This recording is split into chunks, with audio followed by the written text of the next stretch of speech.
Hi friends, कसे आहात सगळे? मी आहे जयश्री आणि महा एक्झाम्स या यूट्यूब चॅनलवर तुमचं पुन्हा एकदा खूप खूप मनापासून स्वागत. तर फ्रेंड्स, आज आपण 10 फेब्रुवारी 2026च्या काही चालू घडामोडी पाहणार आहोत. त्याआधी जर चॅनलवर नवीन असाल आणि चॅनलला सबस्क्राईब केलं नसेल तर महा एक्झाम्स या यूट्यूब चॅनलला नक्की सबस्क्राईब करा. चला आता मिळूयात आपल्या आजच्या विषयाकडे. तर 10 फेब्रुवारी 2026. तर रॉयल चॅलेंजर्स बेंगळुरूने महिला प्रीमियर लीग 2026चे विजेतेपद जिंकले. झारखंडच्या महिला संघाने पॅराथ्रोबॉल राष्ट्रीय फेडरेशन कप 2026मध्ये महिला गटात सुवर्णपदक जिंकले.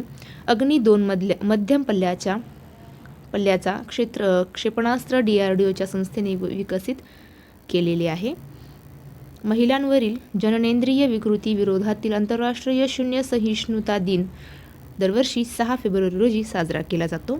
इन्शुरन्स फॉर ऑल बाय 2047 अंतर्गत 100% विमा कव्हर मिळवणारा भारतातील पहिला जिल्हा म्हणजे अलवर, राजस्थान हे आहे.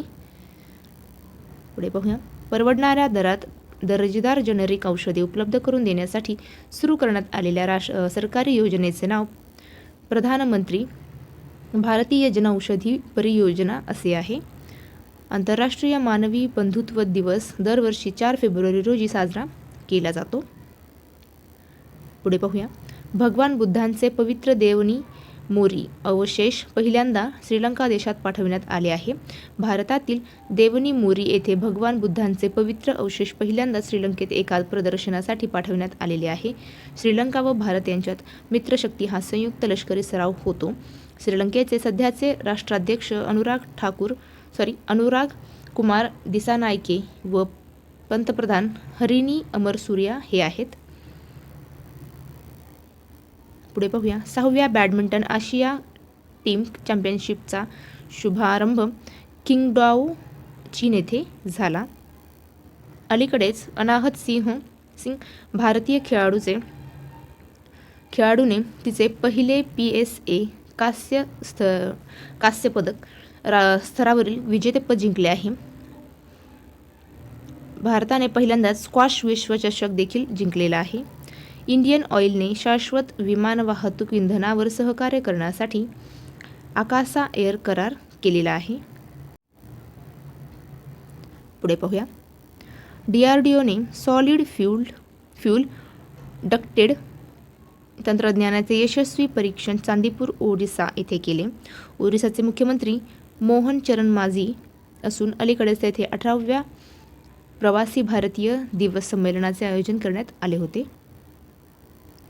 पुढे पाहूया. करुणा अभियान अंतर्गत गेल्या 10 वर्षात 1.18 लाख पक्ष्यांना गुजरात राज्यात वाचविण्यात आले आहे. गुजरातमध्ये उत्तरायण म्हणजेच मकर संक्रांती दरम्यान मोठ्या प्रमाणात पतंगबाजी होते, ज्यामध्ये अनेक पक्षी जखमी होतात. हे रोखण्यासाठी हे अभियान सुरू केले होते.